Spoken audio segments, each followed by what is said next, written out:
Community involvement is very key in entrepreneurship. Community involvement is very key to our efforts as we move forward.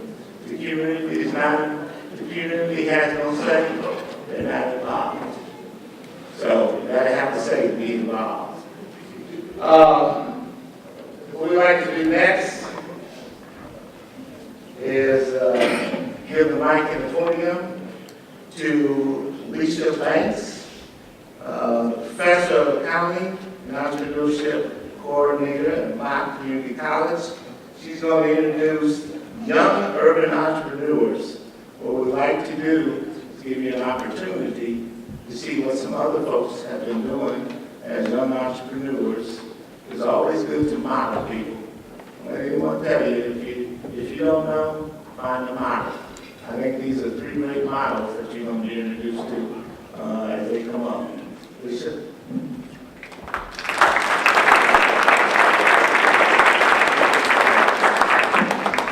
Good evening, and again, welcome to Mott Community College. One of the highlights of my job as a college professor is inspiring young people. One of the highlights of my job as coordinator of the entrepreneurship program is watching someone turn an idea into an actual business. And fortunately for us tonight, we get to hear from people from both categories of those people. We're going to invite these three young people up to talk about their business endeavors and how they found a way to achieve positive impact in the community by way of business innovation. And they're also going to show us how it's possible to do that in the urban setting, as is the specific reference to this conference. Their business ventures and their outlook are still in process. So we're going to bring them up one at a time to talk to us a little bit about their particular business venture. First of all, we have Eric Thomas. Eric, are you here? Okay. Eric Thomas is the senior partner of Saga Marketing. He is a 28-year-old entrepreneur and senior partner at his Detroit-based company. During his nearly decade-long career, he has worked with hundreds of business people and business organizations to help them develop their brands and to find their voice. Flint, let's welcome Eric Thomas.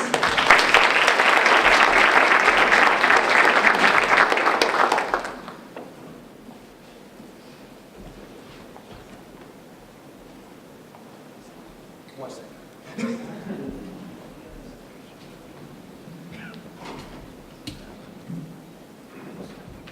Mr. Tarver, do I have my presentation?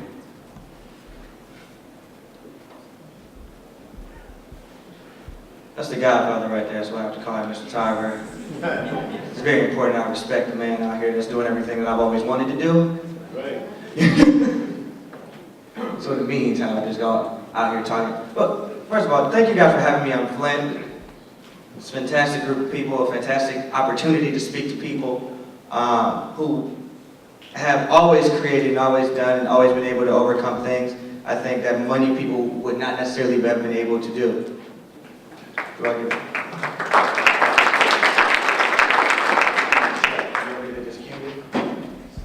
All right.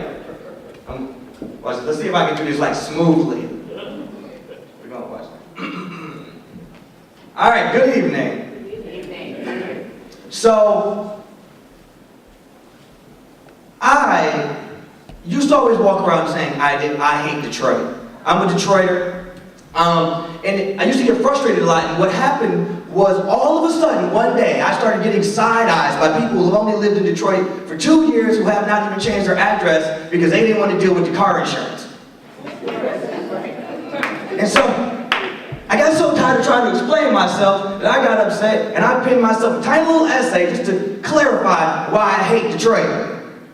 Now, this weird thing happened when I hit enter and I thought I torched my entire career. See, I'm a business person in Detroit, so this could have been it. People like Detroit all of a sudden. And what happened was something else much stranger.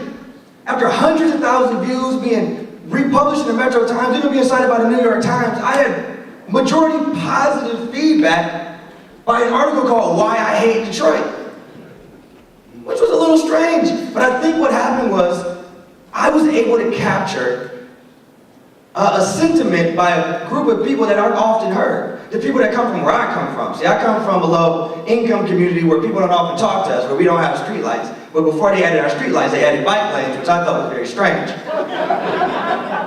And so somebody asked me, well, how is it possible that you're able to look at this bleak situation, because I've always done this, but always has a little bit of a naive optimism. And so we decided to name it. We call it bitter optimism. Bitter optimism is the idea that you don't need rose-tinted glasses to change the world. You don't need to look away from what's going on. Instead, you can look a challenge right dead in the face and deal with it where it stands. And anybody from a community like where I'm from and where you're from, you know you got to deal with it where it lives. But the situation is interesting, because in a place like Detroit, in a place like Flint, where there are challenges, that gives us more opportunities to change the world than anywhere else. To make a greater impact, to change everything for everyone. But in order to do that, you got to talk to the community. And there is where there is a breakdown. You see, to talk to the community, you have to communicate. You can't do community development without communication.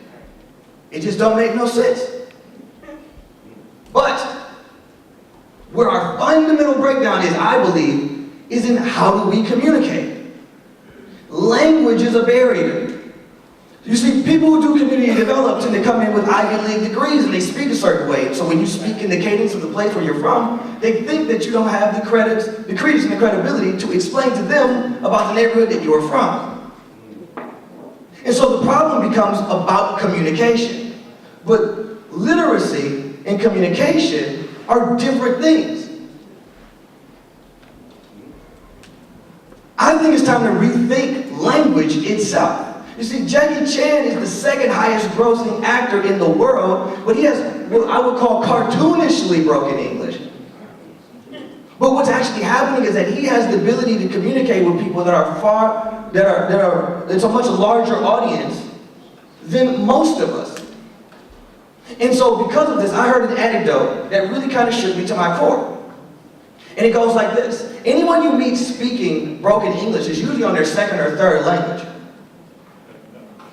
So your inability to understand them is a product of your ineptitude and not theirs. You see, when you come from where I come from, it's not that we don't understand the language of the general market. We just speak a different language. You would never go into China to do business development or community development without a translator or learning the language. So why would you do that in Detroit and why would you do that in Flint? And so, when somebody stands up and shares their story and they're speaking in such a way, it's always strange to me that people, they clap for people. Why would you clap for a 60-year-old business owner who raised a family? As if their ability to communicate has not been their entire way to survive. Why are you surprised that they can communicate? There's something very strange about that, but I think that is the power of storytelling. Storytelling allows you to be transported. It allows you to become a billionaire playboy flying around the world fighting intergalactic threats. And it allows you to be transformed into someone who's very much unlike yourself. It allows you to become a member of a pride. It allows you to sympathize with someone. And it allows you to weep like a baby when Mufasa died. And if you didn't, you're a monster. These are facts. But what has storytelling done for us as people? Well, it's allowed us to peer into the eyes of a war that we've been trying to avoid. It's allowed us to see what it's like to sacrifice your body for a cause that's much greater than yourself. It's allowed for us to use the most widely spread picture of sexual assault in American history, because she did not know that man. There's even a statue of it in Royal Oak, but neither here nor there. But we've also been able to share Chewbacca Mountain with tens of thousands, if not hundreds of thousands of our friends. And it's given us music that transcends race and boundary and language and lands. But also has given us stories that not only transcend time, but they change culture itself. But whenever I see this picture, I always think that these guys at the end are asking themselves the one question: how did all these Italian guys get in the middle of Jerusalem? And how come nobody brought any sunscreen here? It's just a little strange that all these blind people are walking around Jerusalem and everybody's name is Mary. But this is an example of a story that has been tinted by the bias of the people that are capturing it. This is what we do when we bring solutions to problems that we don't understand. This is what happens when we bring ourselves to stories that we want to tint with our ideas. You see, it's not our job to bring savages fire. It's our job to find out how communities do magic.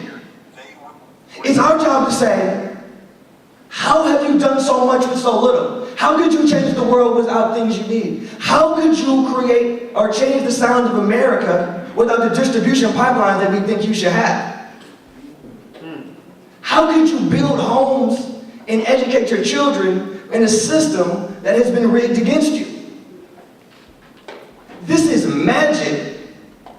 Locals do magic. Detroiters do magic. The people of Flint do magic.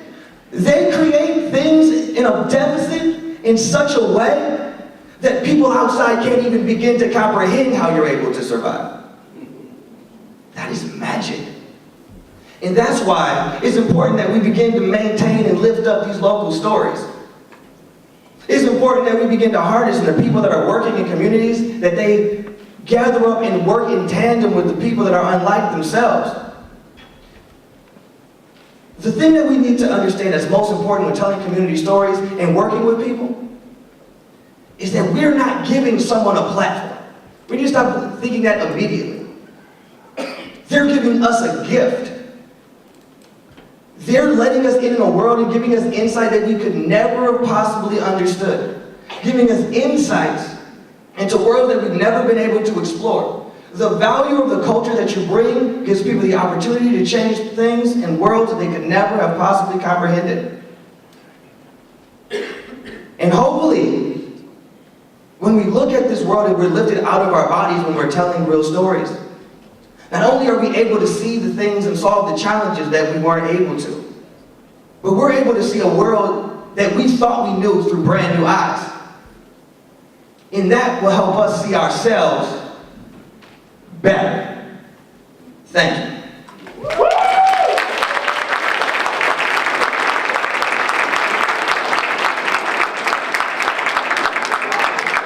Wow. If you've ever listened to TED Talks, that was a pretty good one.